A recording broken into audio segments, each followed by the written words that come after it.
Well, welcome everyone, and thank you for joining us tonight for our panel discussion that's hosted by Women Banding Together, otherwise known as WBT, and I have a cat that just came up to join me. I'm Jenny Allen, for those that I haven't met, and I'm one of the co-founders of Women Banding Together, and I'd like to take a minute just to introduce the other co-founders. But I think before we start, if I could get everybody to mute themselves, that'll really help. Great, thank you. Jenny Neff is the Division Chair of Music Education and Director of Summer Music Studies at University of the Arts in Philadelphia. Jenny? Lori Schwartz-REICHL is an author, educator, consultant, and founder of Making Key Changes, and she lives near Baltimore. And then Laura Johnson recently got her master's in music at Old Dominion University, and she is assistant conductor of the Bay Youth Wind Symphony in Norfolk, Virginia. So these are my partners. I mentioned muting. One other administrative detail that I wanted to throw out was feel free to use the chat to everyone anytime during this session to ask a question. We're also going to have a Q&A at the end of this too, where you can either continue to write in chat or ask your question through your microphone. Just a quick message too about what Women Banding Together is. We were organized to support women band directors, and specifically we want to help cultivate mentoring relationships among women band directors at all levels. We want to guide and connect directors who seek support. We also want to create a platform where we can talk about issues for women band directors. And then finally, we want to provide advice and guidance for anyone, regardless of gender, who also want to mentor women band directors. Today, we're focusing on the topic of actionable steps that you can take to make changes in your career and your life. It's hard enough right now to make changes, or it's hard enough under normal circumstances to make changes, but even more difficult during this pandemic when everything is just really turned upside down and clouded by so much uncertainty. We're still at the end of the beginning of COVID-19. Some people refer to this as the messy middle, and we just aren't going to know for a while what our lives and careers are going to look like post-pandemic. Winston Churchill once said, "Never let a good crisis go to waste." And that's what we need to think about here. Although this crisis is full of a lot of challenges, it also presents a lot of opportunities for us. And one of them is the ability to connect with each other through a session like this. So there's no better time than now to get ready for what's coming next. Now, I want you to think about something that's not related to music, but I want to think everybody here has some kind of device, a phone or an iPad or a computer, and we always have to update the personal operating systems on those devices, don't we? Well, I want you to think, though, about what are you doing to update and upgrade your own personal operating system. And you can use this time to do that upgrade and then plan for continuing upgrades. Some people call this a reinvention. I always prefer to use the word rerouting. I don't feel like we're changing who we are on the inside as people, but I feel like we're reshaping what we're doing and we're refocusing what we're doing. And so that's the whole basis behind what we want to look at today. So let's delve into some of the things that we can do to get ready for that next step. And I'm going to start by posing the first question to the panelists. What steps can music teachers take to prepare for career changes? And I'd like to start with Jenny. And you'll have to unmute yourself, Jenny. I have to unmute, sorry. Hi, everybody, thanks. And thanks, Jenny, for kicking this off. I know we kind of did this second session too as a continuation of our first one, and we were talking a lot about career changes too. And so some people who had attended the first one asked for very specific steps. And so I know we were also talking about the pandemic and COVID, but I thought I would kind of go back to my change to higher ed and that I did 2 years ago, for those of you who weren't with us the last time. And I kind of think of Charlie Parker, now's the time, right? To quote the title of the chart. For me, it's kind of like know when to go, right? And for me, the quote that usually came across when I was at a different job would be, this day job's getting in the way of my life, or this job's holding me back. And I've had those at different times of change. And so I think one of the main things for me is know your purpose and the vision of where you want to be. I knew that I had to make some sort of change and have some way of making bigger impact. And I think as educators, we're constantly in change. It's not just this kind of one and done snapshots that we have, but we're always evolving and changing. And I think there are times when we need to be intentional about being change ready. And that can happen on a personal level or on a professional level. So for me, when I left my teaching middle school job to go to higher ed, I had to think about, what kind of closure did I need to create for myself in order to move on, and what kind of information I needed to help to provide in that transition. I had worked hard to build a program, and I wanted to make sure that that kept going in a positive direction. My colleague, Mary, who had retired a couple years before I left, she created a binder, and we called it the Book of Mary, which was kind of funny with the biblical reference. And Jenny wasn't so biblical, but we did call it kind of this binder, this transition binder. So I put a lot of information in there that I wanted the next person to have. I also made sure that I left the organization in a place that it was ready for change. So even young students, 12 to 14, I knew they had a lot of anxiety, like we're going to see going back to school, I'm sure. And how could I help resolve some of that and ward some of that off? So I even asked the kids what questions they might have for a new director, or what they would want the new director to know about them. And, of course, middle school, some of those were pretty funny answers, and some of them were very insightful and helpful. And I did put that in the binder for that person to use. And he commented that it was extremely helpful to have that. But I think also we need to make sure that we're communicating and collaborating with all those who are around us through that transition, whether it be other teachers, the students, the parents. For me, also, it was building that exit plan for me to leave and leaving that binder, but also an entry plan for the new place.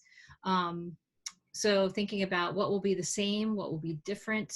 For me, the biggest kind of change going to the higher ed was not having, my classes changing. The whole day was pretty much planned out for me for 25 years of teaching, and these Pavlovian bells would ring when I was supposed to change my activity. So going to higher ed, it was having a bigger chunk of time to teach, and then having a little bit more flexibility within my schedule. So really my time management needed to change. So I think in general, thinking about your purpose, your vision, where you need to be, that entry and exit plan, and then how you can think about changing and transitioning things for the whole organization, not just yourself, but the person after you as well, and the students who are going through it. Thanks, Jenny. Lori, how about you? Sure. So during our first panel session on transitioning with resilience, I spoke of my current experience of parenting 2 toddlers at the age of 41, and how my outlook on life has drastically shifted after teaching secondary band for 15 years. Upon the birth of my 2 children, my daughter Harper, who is 4 and will totally take the stage on Broadway someday, and my son Hudson, who is 2 years old and is active from the millisecond he wakes up in the morning, I wanted to work part-time for my school system during my children's first few years of life. However, when that was not an option, I declared leave status and made it my mission to explore all professional passions by creating my unique path and remaining engaged in the profession as best I could. In order to prepare for these personal and professional changes and to transition with resilience through them, I built my portfolio of professional work, and that started from the time that I entered into the teaching profession through private lessons and private teaching and so forth. And then it expanded to guest conducting, more than 25 bands for secondary, and just this year collegiate, for summer camps, all county groups, all honor festivals, things like that. Adjudicating numerous band and sometimes orchestra festivals, clinicking many bands and their programs throughout mostly Maryland and some in Pennsylvania. Creating professional development opportunities for both pre-service teachers and master educators through writing articles and interviews, and presenting at countless conferences and PD sessions for counties and school systems. Then, after I had built that portfolio of these many things that I liked doing, I read my bargaining contract from my school system, so that I understood what I was legally able to do while on leave and what I was unable to do or not permitted to do while on leave. I wanted to understand how long I could remain on leave. So for my school system in Howard County, Maryland, it's up to 3 years per child. Now, obviously, you're not getting paid or you don't have those benefits or so forth. But for me, I could take, if I wanted, up to 6 years of leave with my children. And what my options were, should I continue on my path of leave and choose to eventually resign from my school system, or if I return to my school system, what my options and opportunities would be to secure a position within the school. I quickly was told that I was not a typical employee on leave, and to that I say, well, duh. I didn't really want it to be on leave. I wanted to be working part-time, but they didn't allow that for employees. So by creating my own path, but realizing that people thought since I was on leave, I didn't want to be remaining engaged with students and professionals and my colleagues, that I needed to make it known to my principal, my music supervisor, and my colleagues that I wanted to continue in leadership roles and I wanted to continue to remain engaged in such things.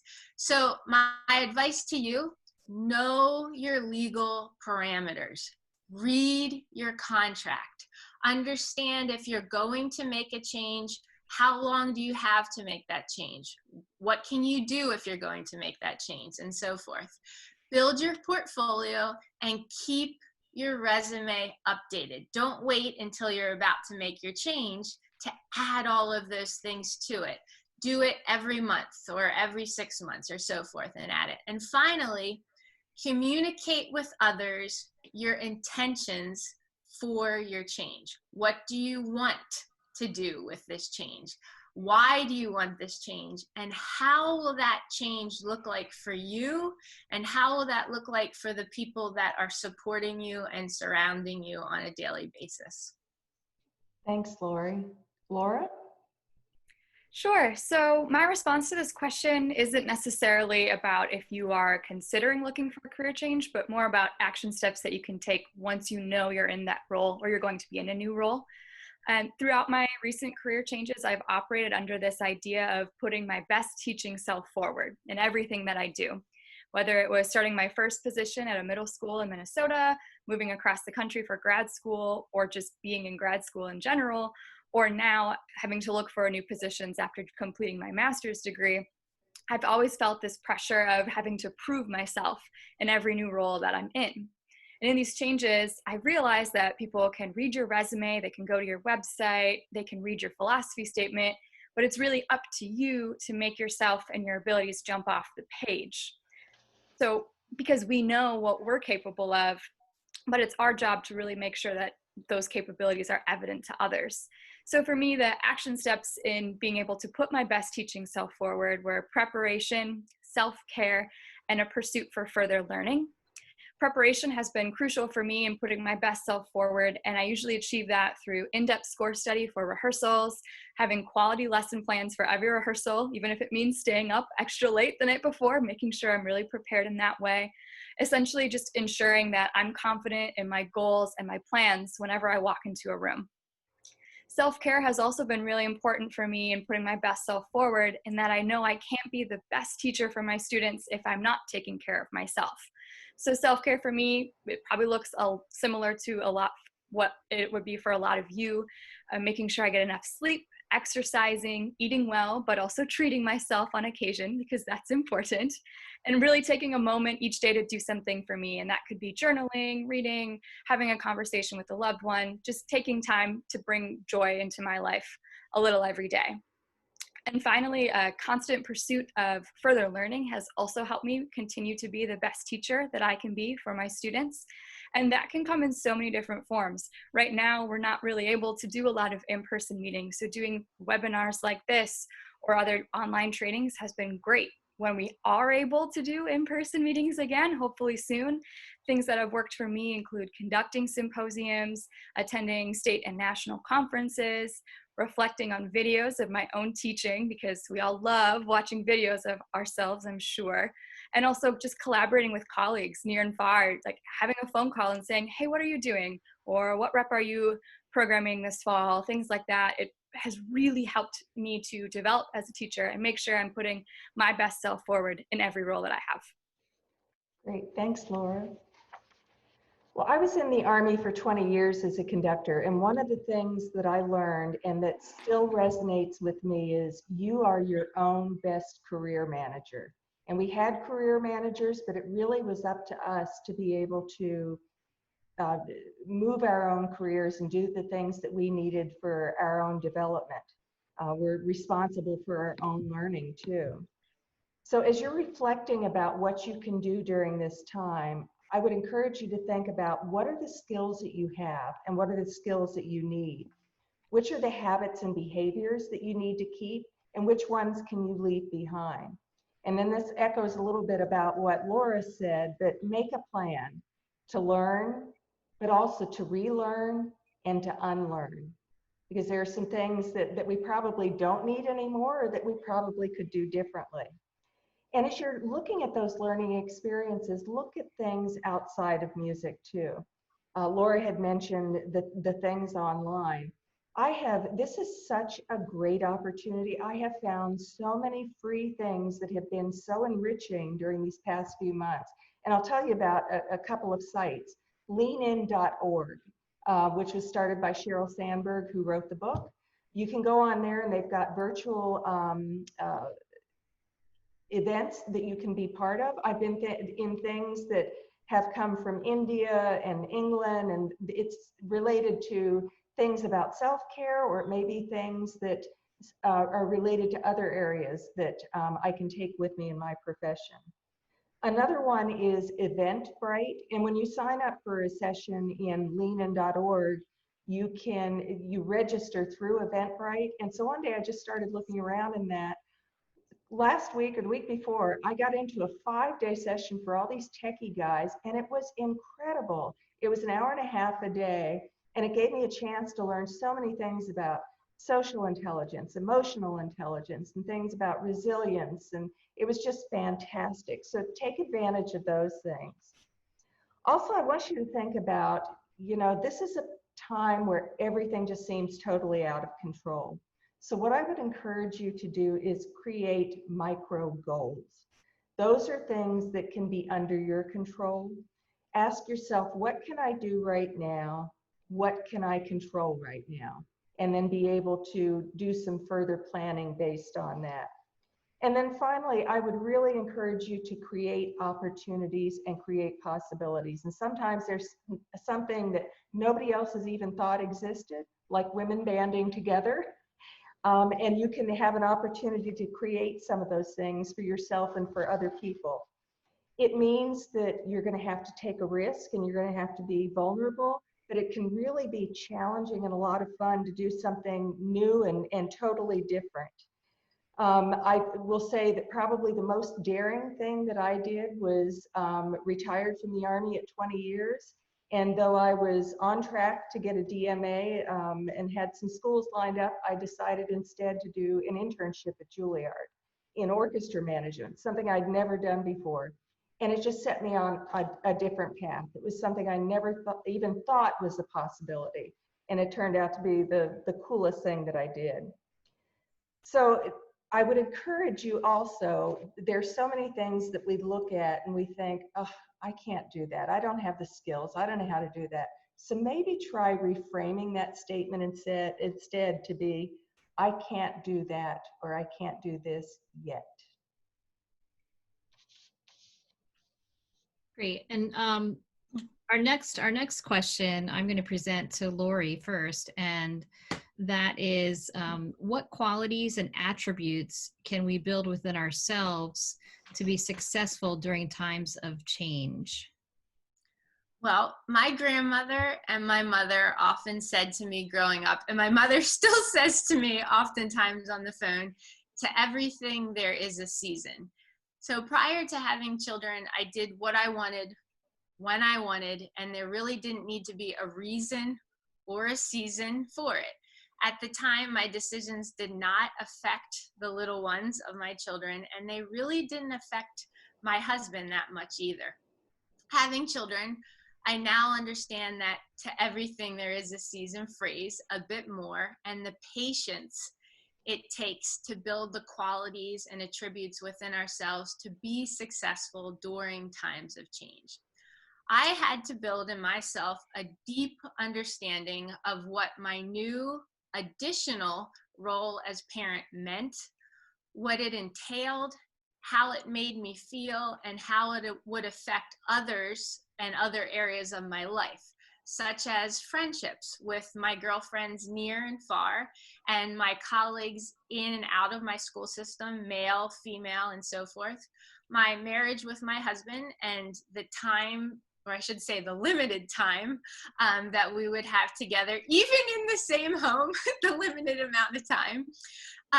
Professionally, realizing how much time did I want to be away from my children and how much time did I want to be out of the home. And as Laura mentioned earlier too, exercising and nutrition, understanding how exercise makes me feel more empowered, more confident, clearer in my decision-making process, what time of the day I need to exercise to be more successful, what I need to eat. And I know Jenny's sitting there thinking, but she still eats her frozen donuts from the freezer. Yes, I still enjoy those from time to time. But knowing what exercise and understanding how exercise and nutrition fits into my well-being. I built more patience for others too, my children, my husband, family members, and so forth. And I became patient for the time it would take for things to occur, and for when something such as a particular decision or a change was the right reason or the right season for me. So my advice to you is to understand what your many roles entail and the time and effort they involve, such as being a caregiver, a mother or a spouse, a partner, a friend, band director, music educator, an entrepreneur, or whatever professional capacity you are or you want to make that change to be. Have the patience to really learn what those roles are and what effort it will take to maintain them. Don't compare yourself to others. Your season may be much longer or shorter than 3 months or 3 years or even 3 decades of that of your friends and colleagues.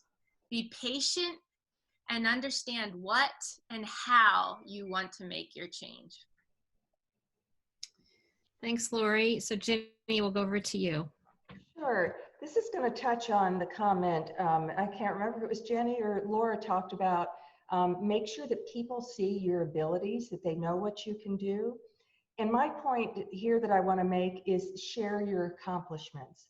And I think that women often feel insecure and too modest about sharing the accomplishments that we've been able to achieve. We've grown up with people giving us the idea that if we say something about what we've done, that it's bragging, but it's not bragging if it's based on facts. And if you keep that in mind, then that can take you a long way. You can't assume that people do or don't know what you do and what you know, everything about you. So it's really up to you, again, to be able to talk about the things that you've been able to do, since the accomplishments don't always speak for themselves. And you can lose ground pretty quickly to other people who speak up for themselves before you might do that. When I was in the Army, as an Army officer, they started, early in my career, they started a new process for our evaluations, which they called officer evaluation forms. And they started with something where at the beginning of an evaluation period, which was typically a year, the person being evaluated and the evaluator would sit down together and they would write down the goals that that person, that I hope to achieve within that period of time. And we would review them every often because goals always change. But I think the remarkable thing, it gave you something to think about as you went along, and really goals are really great. But I think what was even better and really remarkable was that at the end of that evaluation period, I had to sit down, anybody being evaluated had to sit down and then write out what they did to achieve those goals, how they did it. And then you would give that paper to the person who was rating you, your evaluator, and that's what they used to be able to write your efficiency report. So it gave you an opportunity. It really made me feel more comfortable in talking about the accomplishments I made. But it was great too, because especially when I worked for people who were not musicians, it gave them a better opportunity to understand what I did and to really articulate more about what my accomplishments were. So I thought that was a really great way to be able to learn how to talk about the facts, not brag, but talk about the facts. So I want to share with you an exercise. I'll just go over it really quickly today, but maybe it's something that you can practice on your own. You can do it anywhere. And it's something that can help you get more comfortable with identifying and talking about your accomplishments. And it's 4 simple words. You're going to start a sentence with this, and then you can complete it in any way that you want. I am remarkable because ...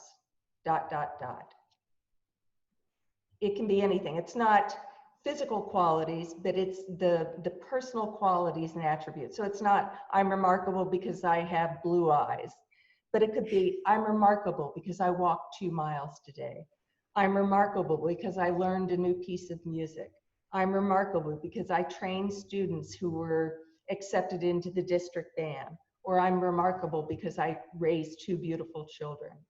So what is it about you? And you can take some time tonight or tomorrow to start making a list of those things. And I think you'd be surprised at all the things that you came up with. And then you've got some of that in your hip pocket when you're getting prepared to go back and update a resume or go into an interview or talk to people about what you've been able to achieve. Great, thank you. Laura, how about over to you for qualities and attributes? Sure. So when I think about times of change, I think that they're really a host for new things. And we've all experienced that in the last few months, especially. But new things could be new responsibilities, new opportunities, new colleagues, new technology. You know, the list just, it seems endless. It's always something new. In my experiences, I've tried to build up some abilities to not only deal with, but to really thrive with dealing with new things. So qualities and attributes that I've found to be really successful in dealing with and thriving in new things would be courage, adaptability, eagerness, and vulnerability. In times of change, we just have to be courageous. I think we all can agree on that, in that we just have to be willing to step into the unknown, whatever that might be, even if we're afraid.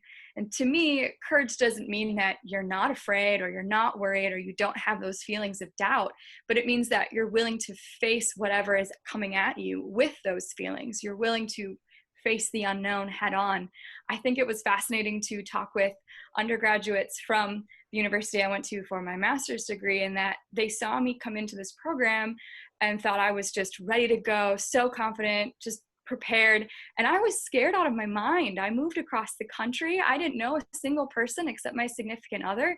I was terrified, But I came in with a courageous heart and said, okay, I just have to go for this because it's what I want and it's going to be a great experience for me. But if without that courage, that experience wouldn't have been as successful as it was. Additionally, we have to be willing to adapt to change and be flexible.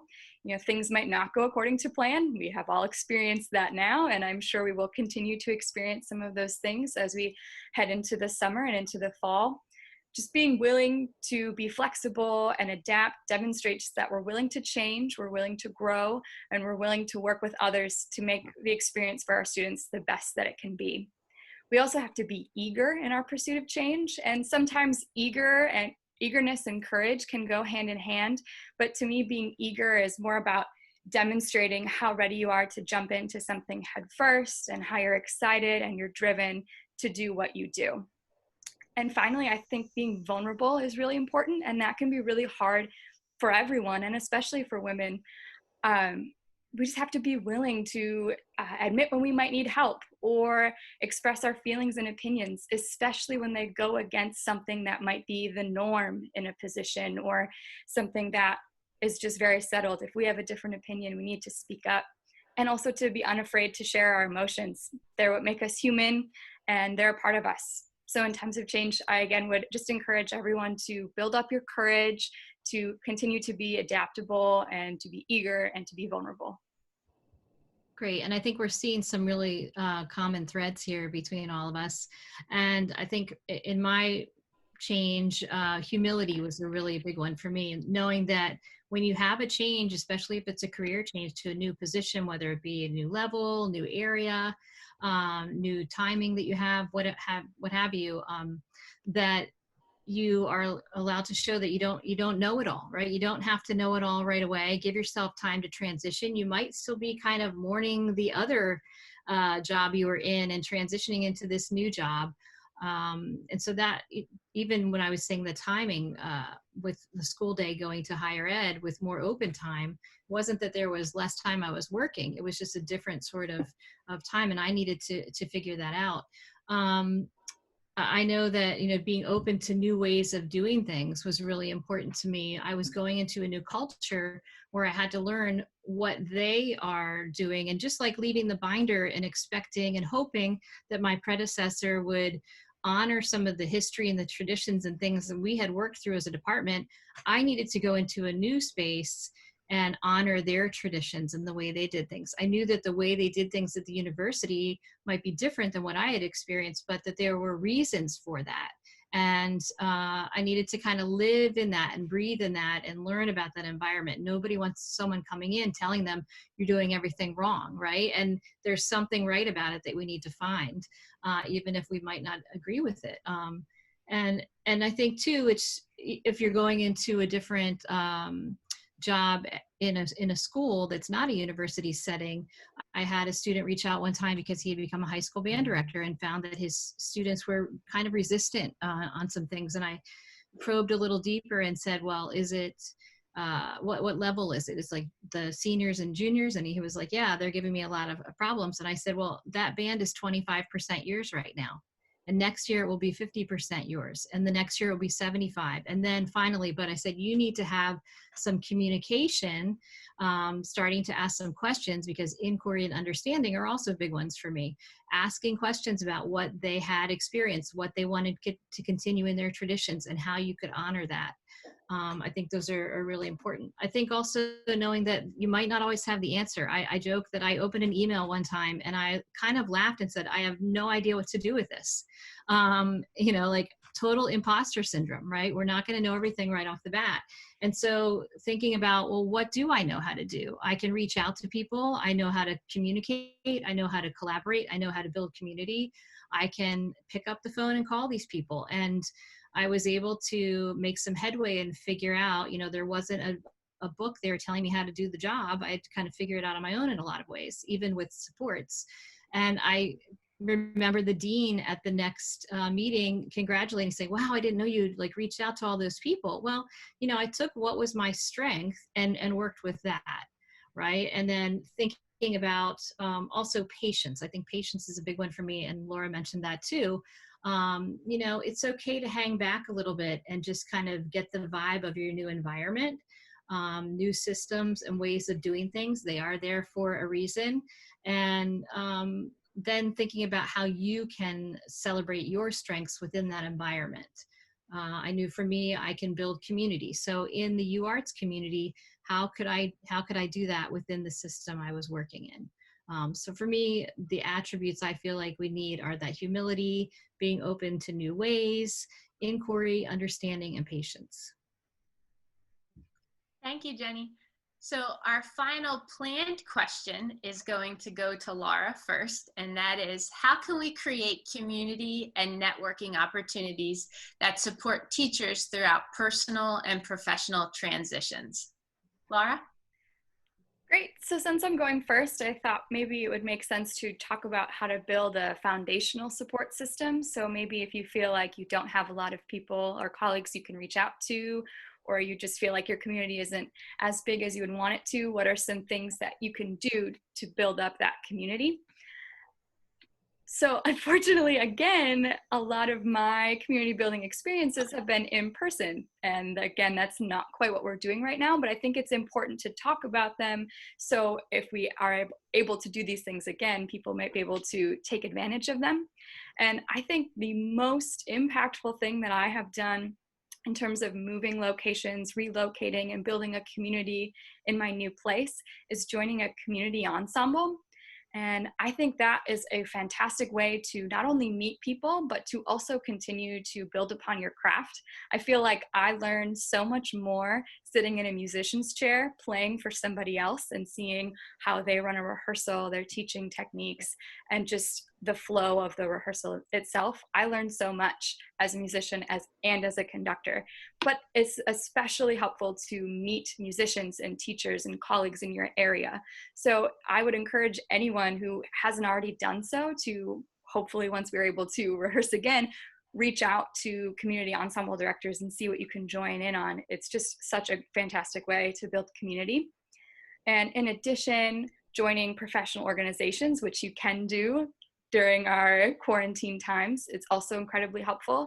Organizations usually have conferences that are virtual now or are in person, and that can be your state and local conferences as well. These are just essential for us to attend. They're essential for us to become better teachers, but they're also essential in building your network.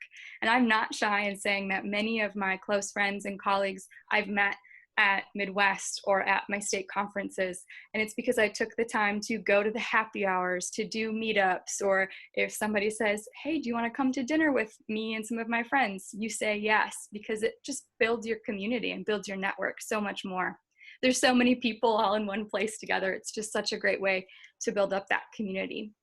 And then in the same breath, I also encourage people to attend conducting symposiums. You improve as a conductor, but you also build a community of like-minded people that are wanting to get better at their craft. Again, a lot of my friends and colleagues I met at conducting symposiums years ago, and I'm still in contact with them now. And something that is much more local that I've also found success with is just reaching out to local band directors or other music educators and doing school visits and observations. If we're not doing those right now, maybe going in on a Zoom call or a Google Meet, whatever they use, and just seeing how people work. It also opens the door to working with sections, teaching at summer band camps, working with marching bands. It just really widens your reach of the community and your network very much in a local sense. And then, since we should be talking about what we can be doing online, in case we are doing that for the next few weeks, months, or however long, there are of course many Facebook groups to join. Sometimes these groups can be a little overwhelming. There's a lot of content that are posted in them, but I think that they can be helpful in terms of being a sounding board and looking for repertoire, to just meet people and have conversations with people in our profession. They're fantastic.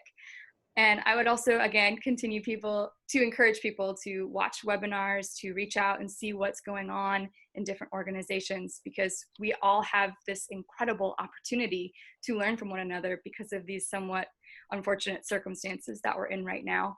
And just to end, I would say that there are so many opportunities, and I didn't want to name drop one and forget another. So if you're looking for something specific in terms of something online, something in person, and you want someone to bounce ideas off of, please contact me and I'd be more than happy to fill you in on some. Thank you, Laura. Jenny, your turn. I think as far as my moving from suburbia, middle school, public school to higher ed, one of the things that I decided, I'm very much a connector and a collaborating person. And I knew I was going to be entering into this kind of new world that I had not been in before. So I would say, don't be afraid to create those networking opportunities for yourself.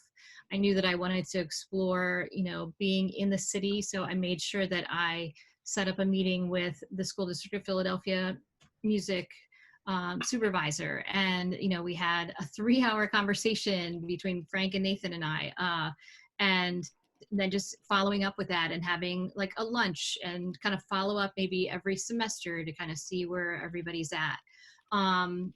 I also knew that moving to higher ed, like I had, everyone had said like, oh, you sit in a silo, and I didn't want to do that. And so from the beginning, I have always said, I want to be someone who's farming the field and not sitting in a silo. So when I wasn't teaching my classes and I was wearing more of my administrative hats, I wanted to make sure that every 2 weeks I had something lined up, a meeting with some sort of arts organization, lunch, coffee, happy hour, something like that. Go and visit someone at their school. I just needed to make sure that I was always connecting and learning more about this new community I was in that I very much wanted to be a part of. So I would say, don't be afraid to create those opportunities for yourself.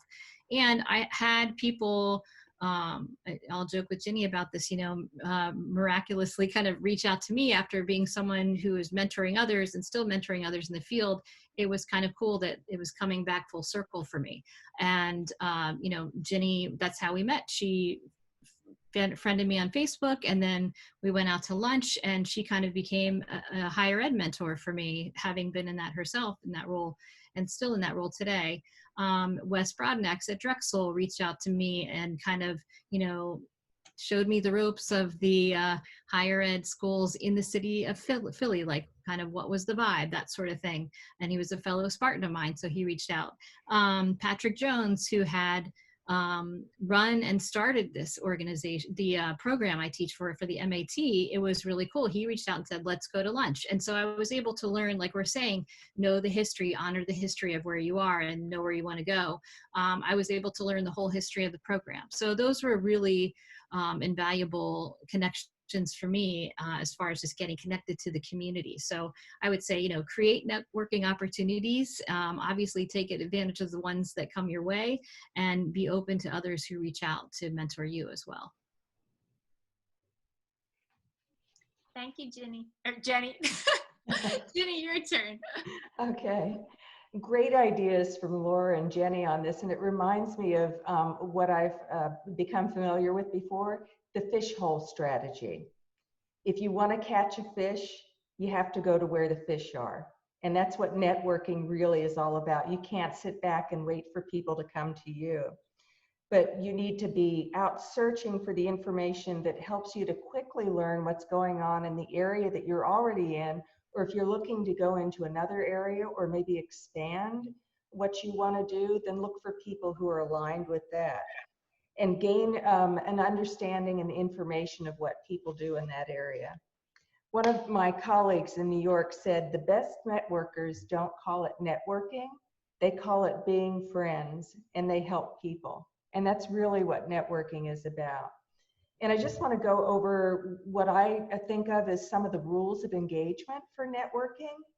And it's important to remember that you need to go into it being prepared to give more than you can take. What you need to be doing is bringing value to other people and show them, tell them what that value is. Don't just go to them expecting that suddenly they're going to gift everything to you, but what can you give to other people? And then also pay attention to other people in order to get their attention. It's just, that's just human nature to be able to do that. And we do that through something like this, or by liking and engaging people in social media. You can also do it in different functions, live events that we go to, live functions that we go to. The other thing that I would encourage you to do is be prepared to play the long game. That's where you're building valuable, long-lasting relationships, not going in and just thinking, you know, I've got all these people in my network, but what's really the meat of that relationship, and is it going to be a long-term relationship? And some of the best mentors that I have been a part of my life since I met them, and continue to really be very, very important to me. So as you think about your network and who's going to be in that, one of the things I would encourage you to do is create a list of the people that you listen to. I think we all have something like that. It may not be, some of it will be the same people, but there are always new people that we're going to listen to. And I think that's really important to do that. It helps you kind of find out what you have in common with them and maybe what the things are that are different. But if you find that they look a lot like you, maybe too much like you, there are too many things in common, then it's time to be also looking for some new people so that you're not stuck within the same network all the time. And I would also encourage you, we have a tendency with networking to go really deep, so that we're in one profession and we're looking in the music world and we're looking at all the people from top to bottom that we can network with. The depth is great, but I would encourage you to look at the breadth too. And that means going outside the field of music and looking for people. There's so many things that we're expected to do nowadays. You know, we were joking earlier about the technology, but who are other people that can help you with something if you need help with it? What are the other areas if you need some help with something administratively or something with finance with an ensemble that you're running? Look for other people who can help you with that. Don't expect that you can do it yourself. People want to be able to help you, but you need to be able to look horizontally for that kind of assistance. I remember, again, when I was in the Army, my father was also an Army band conductor. And one of the best things he ever told me when I went to my jobs, especially when I was doing desk jobs, he said, get to know the civilians who work there where you're working. And they were in various different offices. And, you know, we were so used to the soldiers being together and the band being together, you had kind of a tendency to forget about the civilians. And it's like, you know, remembering the secretaries, the janitors in your schools, the people who really make things happen.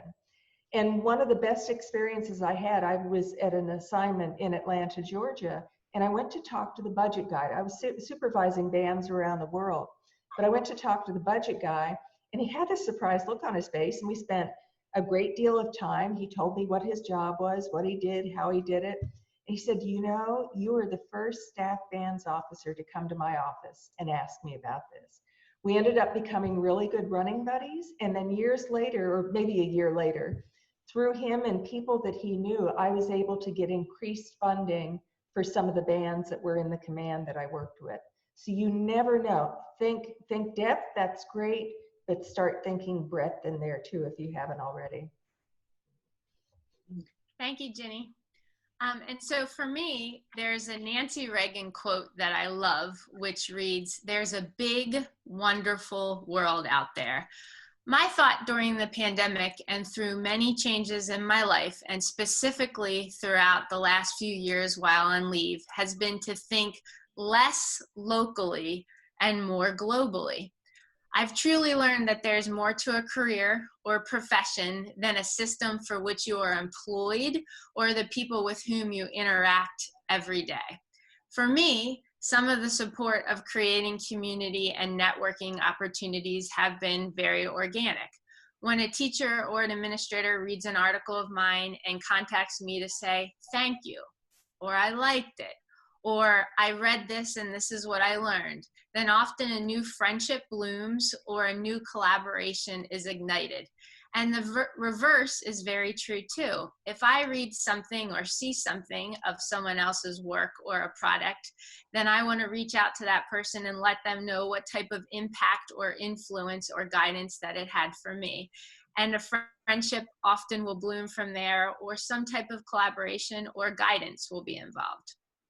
Other ways to create community and networking opportunities can be ignited when we realize that a need is missing. For instance, throughout these last few months during the pandemic and during this virtual instruction and remote learning, I was pretty tired of hearing what the adults had to say about virtual instruction and remote learning. So I pitched an idea to the Grammy Music Education Coalition to let me interview students from around the country so we as adults, educators and administrators could hear the student voice and the student perspective on what they were thinking, feeling, what they wanted more of. If this continued through the fall, what would they like to see or what would help them better? So I wanted to support teachers through their virtual transition, and especially if the remote instruction continued.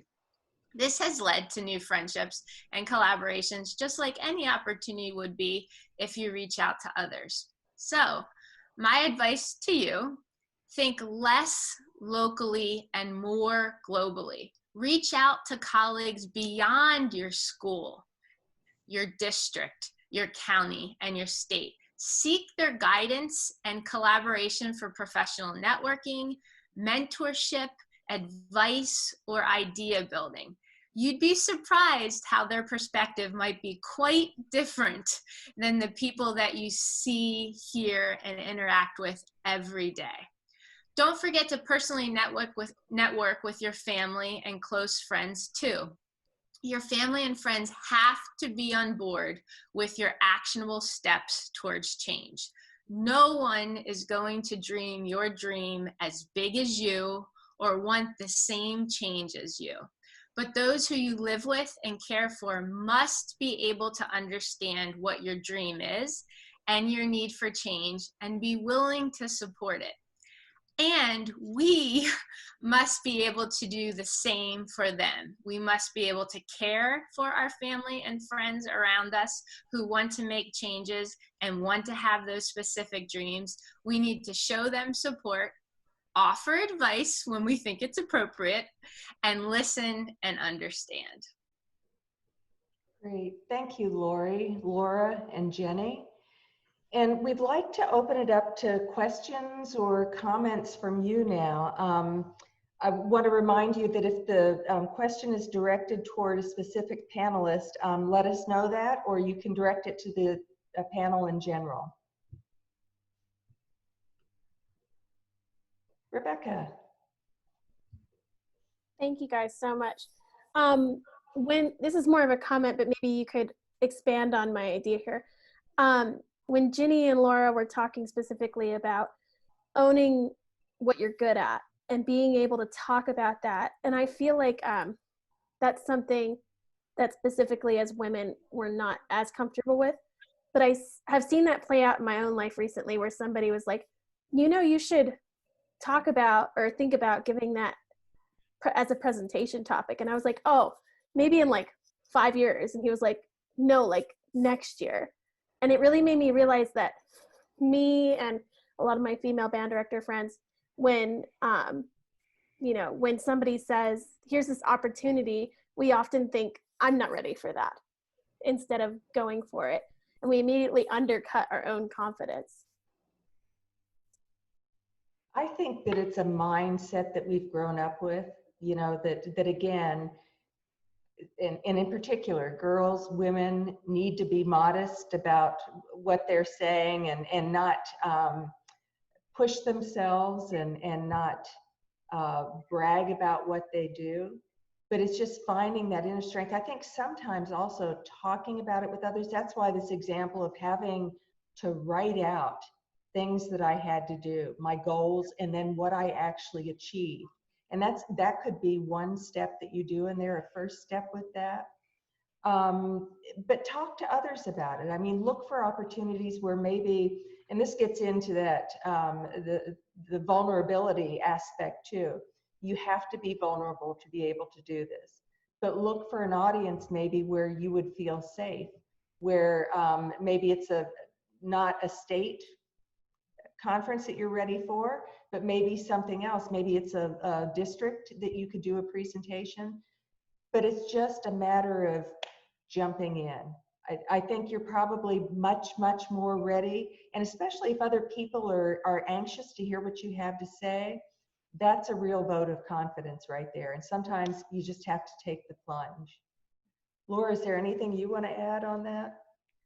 I'm just laughing because Rebecca sent me a private message in this chat and was like, you know, your research is great and you're just great. And it's right up in this corner. And I said to her, well, you know, I just had a lot of support. So you just said, you're just talking about this, and I did it. I did it just to you like 5 minutes ago. And so you should know that you're not alone. It's something I struggle with a lot, is just owning what I've been doing and saying, yeah, this is something that's really great, or these are my ideas. I think my advice, I know, I was like, I can't do it. I can't talk about this because I just did it. But I think the best thing for me right now is that I surround myself with people who will call me out on it and say, no, that was great, or you should do this. Since you're talking about doing a presentation, for me, it's about doing some publications. And I am in that boat of, I don't know if I'm ready. I know I wrote a thesis, but writing articles is different and I'm not sure. And I have a lot of people in my corner who are saying, yes, you're ready. Here's how we're going to do it, and really pushing me. And so that's a more personal thing of just making my network around me be a network of people that will really push me, because I need that. But I think it's like Jenny said, it's something that we have to overcome. It's something that is kind of instilled in us early on, and we just have to get rid of the modesty and say, yeah, I'm really great. This is what I'm really great at, and here's why.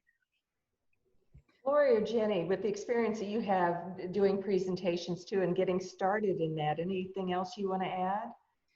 Yeah, I was going to say, you know, don't be afraid to call a few of your friends, especially now that we are online and we're with Zoom or Google Hangout or whatever you want, Google Meet.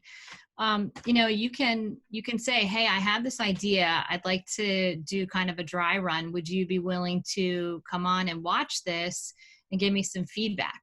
You know, I think that's very doable in these times. So you know, you could call any of us, we'd be on there. You know, maybe make it into your happy hour. Come join me with your beverage and I will go through my session and give me some feedback at the end. Or pitch a session to us, Rebecca. Yeah. And I just like to add my life motto of embrace your uniqueness. So, you know, you might feel like you're not ready, but others see that in you. And we know that you have this unique ability to be able to present it, and you'll present it in a much more unique way than anybody else. Yes, somebody else could certainly give that presentation, but how are you going to package it in a way that provides your background and your experience and really allows you to connect to the audience that you're trying to engage? You can do it, girl. Other questions, comments? Yeah, Rachel.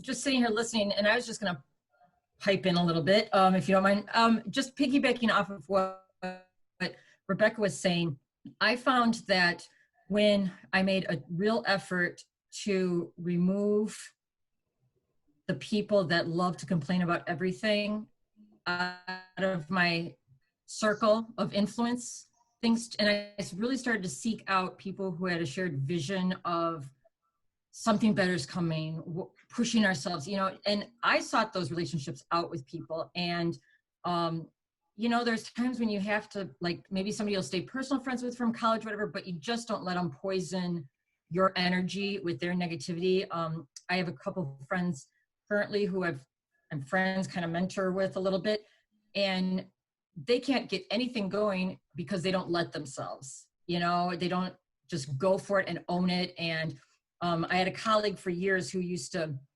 say about all these other male band directors in our area, oh gosh, you know, that person's so great, that person. And I would say, because that's what they tell you about themselves. They're telling you they're great. Send the message you want the world to have. And I think that includes with our peer group, because we're judged by the people we're surrounded by. And if other directors, other teachers see you kind of hanging with, you know, the malcontents at all the festivals and sort of like griping about whatever, even if you're not doing it, it sucks you in, and it's just so poisonous, and it's so, it's exhausting emotionally and mentally. So that's just my piggyback off that, because, you know, and I don't wait for other people to validate you. You know, you don't, once you like stick your head out of the foxhole, you're a target. So sometimes there's people that aren't going to love everything you say, like say if you do a clinic or something. Well, you know what, they can kind of kiss your butt on your way out of your clinic if they want to, is kind of how I view it. And, you know, just like, I'm the one doing the clinic. If you don't like it, you're free to leave. So if you receive any hate, I think that's part of being successful, is you're a target, and along with that comes some haters, and you just kind of gotta, you know, roll with it. And I turned 50 this year, so I'm getting more, you know, like zened out about stuff. So I'll hop off now so whoever else can hop in. Thank you. I just want to mention something along with that about Facebook. Facebook is a great medium, and it's great to keep in touch with people, great to see what everybody's doing, but it also can be overwhelming, because as you look at the things, you think it almost diminishes your own value, because you think, why am I not doing this? Why am I not doing that? And again, step back and think about, what are you doing? Jenny talked about purpose, and I think purpose in what we do is so important. You know, people do things just to do things sometimes, and to make a mark in some way. But what is the value that you're bringing to something? What is the purpose that you have in doing your work? And don't try to compare yourself with other people all the time. And you're right, Rachel, haters are always going to hate. I was also going to say, you know, the last couple of years, I was reflective on a few things and just thinking, it's not too early for any of us to ever think, what do you want your legacy to be? You know, what, not that you're some big legend or something, but, you know, like what do you want the world to know about you when you leave it? What do you want, you know, your students to remember about you? What do you want your colleagues to know about you? Is it just going to be your pictures on Facebook, your selfies, your whatever, your all your programs you post? I don't know, but just, you know, what do you want your legacy to be? What do you want to be known for? And that's not anything that anyone else can do. And every time Jenny says this, I think, geez, when she dies, what am I going to have placed on her tombstone? That's what I think. I'm going to take one of your quotes, Lori, because you got a lot of them. So I'm just going to take a Lori quote. And yeah, no, I'm just kidding. You're going to ask me to put the quote on the tombstone. We have time for one more question, if anyone else has a question or another comment. Yes, Sydney. You'll have to unmute yourself. Okay, it wasn't letting me for a second. I was like, no, I'm stuck. Yeah, so I guess I just finished the MAT program that Jenny works for. Jenny's great, and I guess just for me, I'm transitioning. I'm like going through a very big transition in my life, transitioning from like student to educator for the first time, and being in this environment too, where like everything's changing for everyone. Like, what is your advice for like people entering the field for the first time? I'm sure it's a lot of the same things, but any like specific to that like young, you know, starting out point. I'm going to let everyone else answer because I can talk to her anytime. Yes.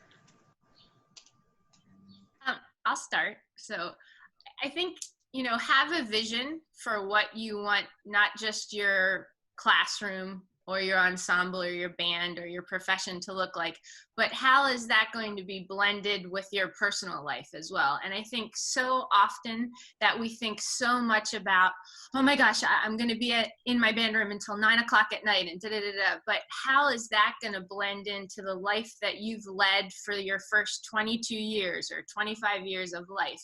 And to not leave those values and those morals at the door when you walk into your first class, but how are you blending them? Again, that embrace your uniqueness. Bring what you've learned through your lifetime, be it from your family or your friends or your church or your former band directors, and blend that into your career and your profession in your classroom that you're going to have. And don't think that your job and your profession is everything, because when you lose sight of who you are inside and your personal beliefs and your personal wants and desires, who cares how good you are at your job? It won't come through if you're not valuing who you are and who you've built to become. Thanks. Laura, did you have anything to add since you're still? That's so hard to follow. So I would say I echo that.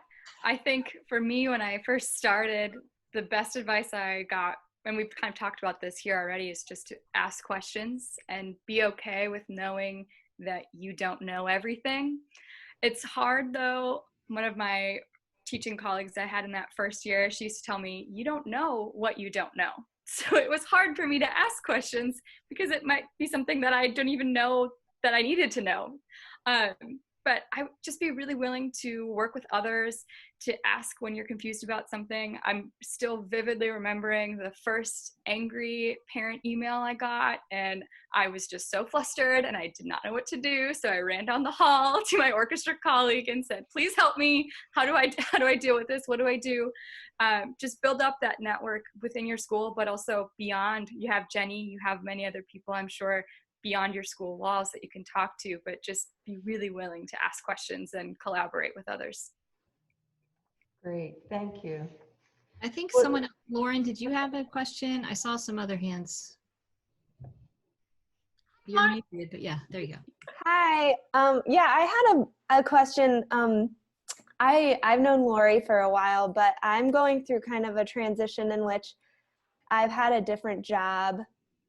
Now it's going to be probably 3 years in a row because of moving with my husband's profession. And I'm just curious what your suggestions are for like having schools or employers kind of look past the, well, you've only stayed for 1 year kind of thing, and how you can still say, well, I'm still good at my job. It's just not, it wasn't my decision, or you know, I'm doing what I have to for my family, if you had suggestions.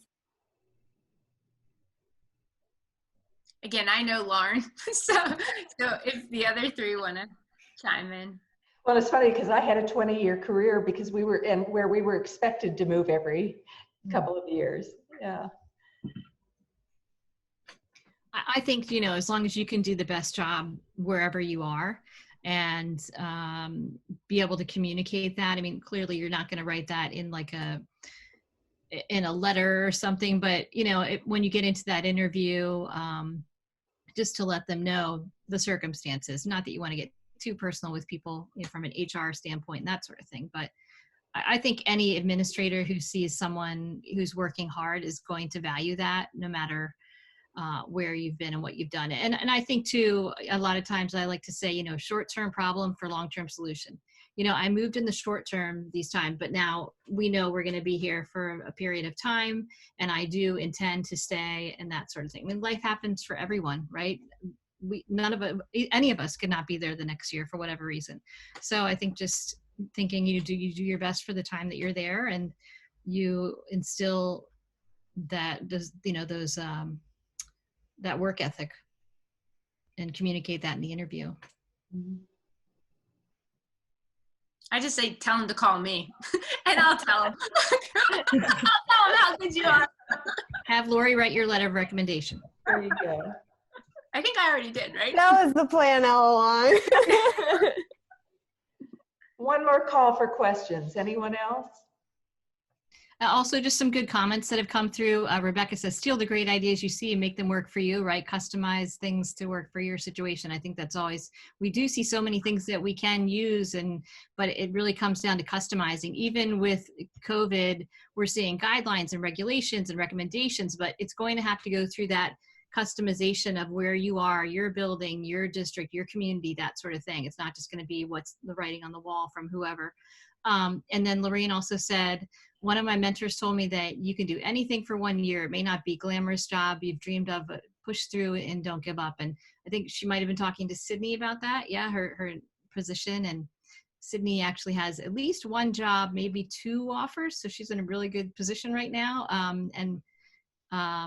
So I think that's good. But yeah, even if you are just getting into a district and it might not be the job you think, I mean, looking at mine, I have taught almost every age level, primarily instrumental for secondary, for middle and high school. But now I know why I had all those jobs, because I'm teaching the teachers. So that made a lot of sense.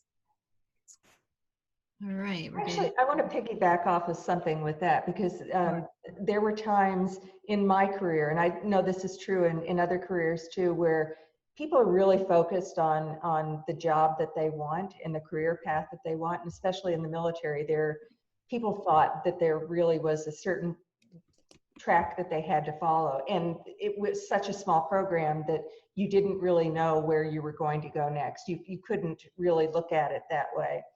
And so I think some people were disappointed when maybe they didn't go the path that they were going to. And we had a combination of purely staff jobs where we supervised bands, and then those jobs where we were with bands. And of course, everybody wanted to be with a band, but the truth was you had to do some of those other jobs as well. And what I had learned and what I always remembered was it didn't matter what job you were in, just do the best that you can. Push through that job, but it's not even just pushing through, but really do the very best that you can. And what was a real crap job to somebody else, and maybe they had that kind of performance, can be the kind of job where it may not be what you first wanted, but you may find a way to really shine through that in a way that people are going to recognize your accomplishments and want to have you on their team. And I'd just like to say that if you can make all these actionable steps for change, and you can make that change and realize that it wasn't the right change or wasn't the right season, or you weren't thinking about changing for the reasons that came up at the time or whatever. And so what? Change back, change again. Who cares? If you need to keep changing, then do it. And it can happen at any point, at any time. You can think about when you want to make these changes at any point along the journey. Great, thanks. Well, as we wrap up, I want to share a final quote with you. This is from Alan Watts, who was a British writer, speaker, and philosopher. And this is from a book that he wrote titled The Wisdom of Insecurity, A Message for an Age of Anxiety. And he wrote that in, I think, 2011, and here we are in one of the greatest ages of anxiety that we know. But he said the only way to make sense out of change is to plunge into it, move with it, and join the dance. So enjoy your dance. Thank you so much for participating in our session tonight. We're going to send out a survey after this to get your feedback. We welcome your input. Look for news of future events. We'll be in touch with you by email, but certainly through our Facebook page too. I hope that you'll join us again and help to spread the word and get more of your friends and colleagues to join our sessions too. So thank you so much. Good night. Thank you, everybody.